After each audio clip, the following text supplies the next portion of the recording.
juga telah diperindah oleh pemuka-pemuka agama mereka terhadap banyak dari orang-orang musyrik. Sama tidak banyak dengan kebanyakan? Tidak sama. Tidak sama banyak dengan kebanyakan. Kalau dia katakan aksar, kebanyakan, ya toh, hanya dia katakan banyak. Tetapi tidak semuanya, tidak juga kebanyakan. Kalau saya berkata, saya ada 10, lantas saya berkata 3 di antaranya, banyak atau tidak?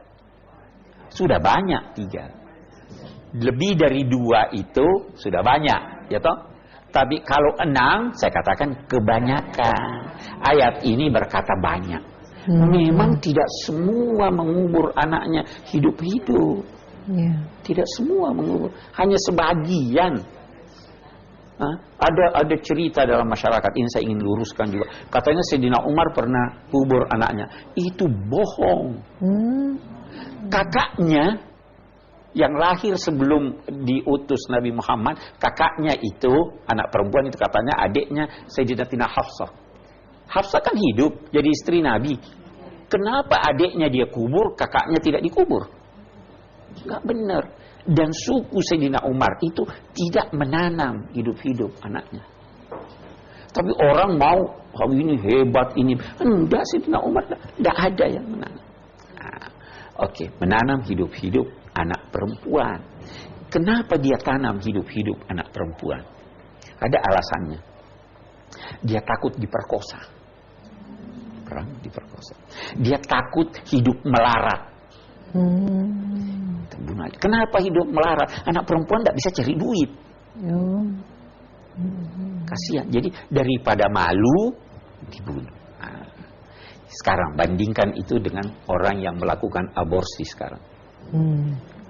Lebih jelek yang melakukan aborsi, ya kan? Ya. Dia yang melakukan kesalahan, dia malu, dia mau tutup itu. Padahal ini tidak demikian. Dulu itu anak yang dikubur, yang menguburkan itu cuma 1 orang, bapaknya. Itu pun dihiasi anak itu, baru diberitahu ibunya, karena ibunya nggak setuju. Ini saya mau bawa anak kita ini pergi ketemu keluarga saya di sana. Dibawa, baru ditanam. Cuma 1 orang. Kalau sekarang kerjasama itu. Sekarang orangnya udah pandai, udah ada HAM. Dulu belum ada HAM. Jadi lebih kejam sekarang ini yang melakukan aborsi itu daripada dulu. Ya kan? Oke. Jadi jahiliyah, ini yang orang katakan jahiliyah modern. Liyurdum, untuk membinasakan mereka dan untuk mengaburkan kepada mereka ajaran agama mereka. Fazarhum wa ma yaftarun, biarkanlah mereka. Sudah diajak, mereka tidak mau, silahkan. Wa qalu hadhihi an'amun wa harsun hijrun la yat'amuha illa man nasha. Mereka juga berkata, kepercayaan mereka ini berkata, ini binatang, ini hasil pertanian, terlarang, tidak boleh dimakan kecuali siapa yang kami tetapkan boleh makan. Jadi ada binatang nggak boleh makan perempuan, tidak boleh. Boleh jadi dia anggap bahwa kalau dimakan perempuan yang hamil susah kelahirannya, boleh jadi begitu. Atau boleh jadi mereka menganggap kalau dimakan perempuan ini sial, jadi dia larang. Kita lanjutkan nanti bahas ini. Baik, pemirsa, demikianlah penjelasan Al-Quran tentang bentuk-bentuk kezaliman orang-orang Zahiliyah. Tetaplah bersama kami dalam Tafsir Al-Misbah.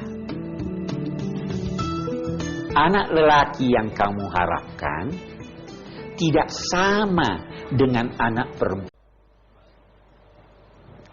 Pemirsa, kita kembali lagi dalam program Tafsir Al-Misbah mengenal surah Al-An'am bersama Pak Quraish Shihab. Silakan Pak, dilanjutkan. Baik, jadi kita lanjutkan kepercayaan mereka pada waktu itu. Wa an'amun hurrimat zuhuruha.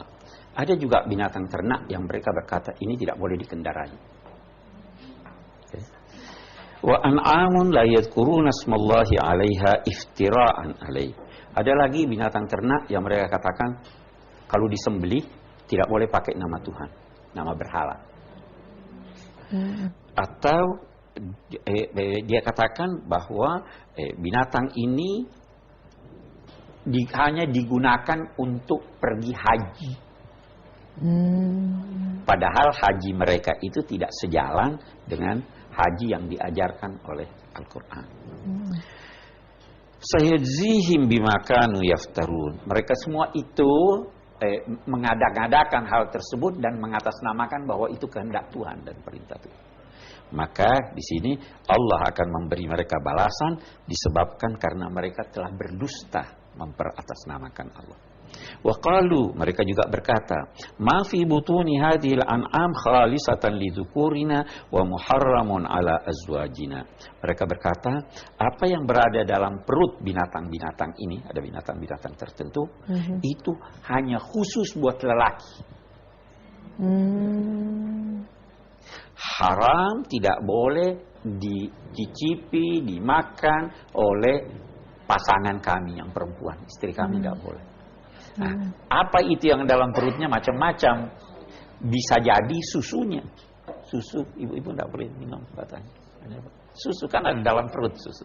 Bisa jadi juga kalau binatang itu hamil, lantas lahir, tidak boleh. Tidak boleh dimakan. Hanya laki-laki yang boleh makan. Karena mereka menganggap laki-laki lebih tinggi daripada perempuan. Oke. Wa iyakun maitatan fahum fihi syuraka. Tapi kalau dia keluar mati atau jadi bangkai, semua boleh makan.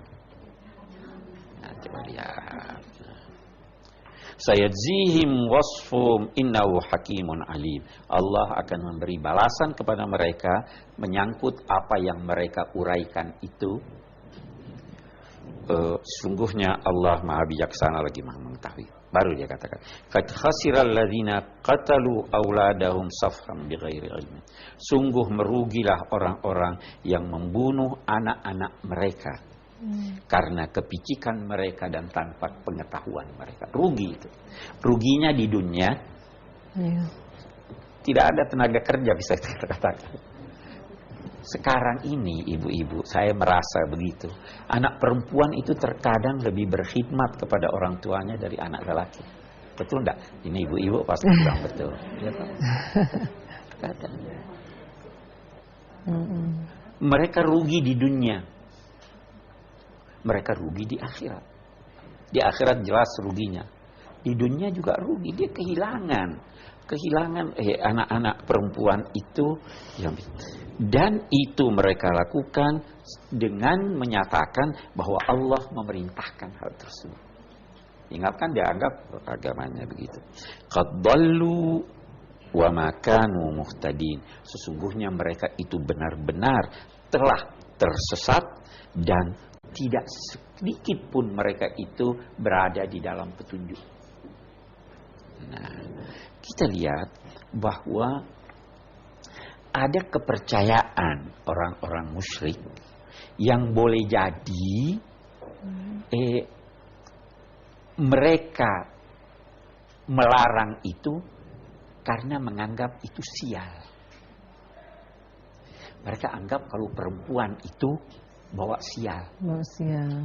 Laki-laki bawa kebahagiaan. Itu sebabnya kalau anak perempuan lahir mereka sedih. Islam datang meluruskan itu. Sampai-sampai ada uraian begini. Untuk menghibur ini orang-orang yang dapat anak perempuan. Dia dihibur begini.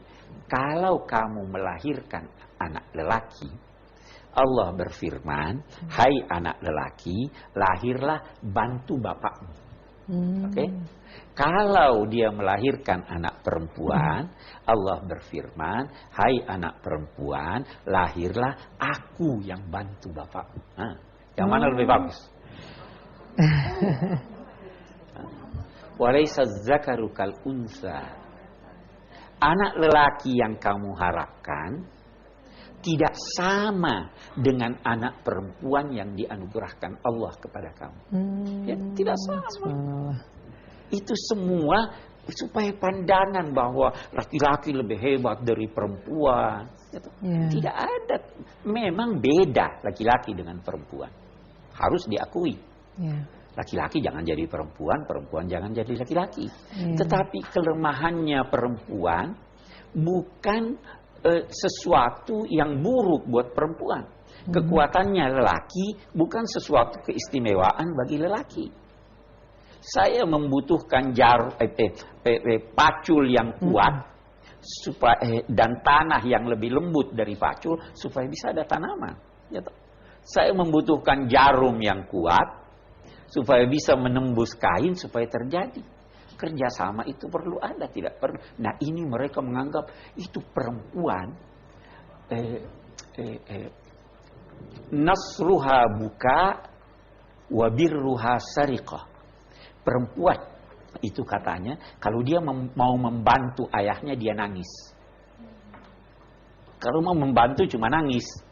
Kalau dia mau menolong mencuri.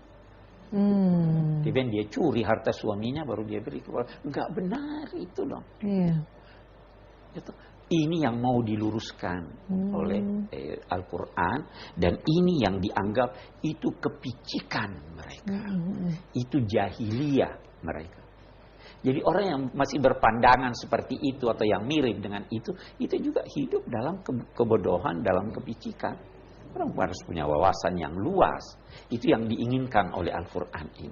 Jadi jangan aborsi, jangan merasa, waduh saya dapat anak laki-laki, saya mau dapat perempuan, atau sebaliknya. Atau ada bapak-bapak yang berkata, istri saya cuma melahirkan perempuan, saya mau kawin lagi. Karena pengen laki. Karena pengen laki. Padahal dia yang salah kan? Bukan perempuan yang salah.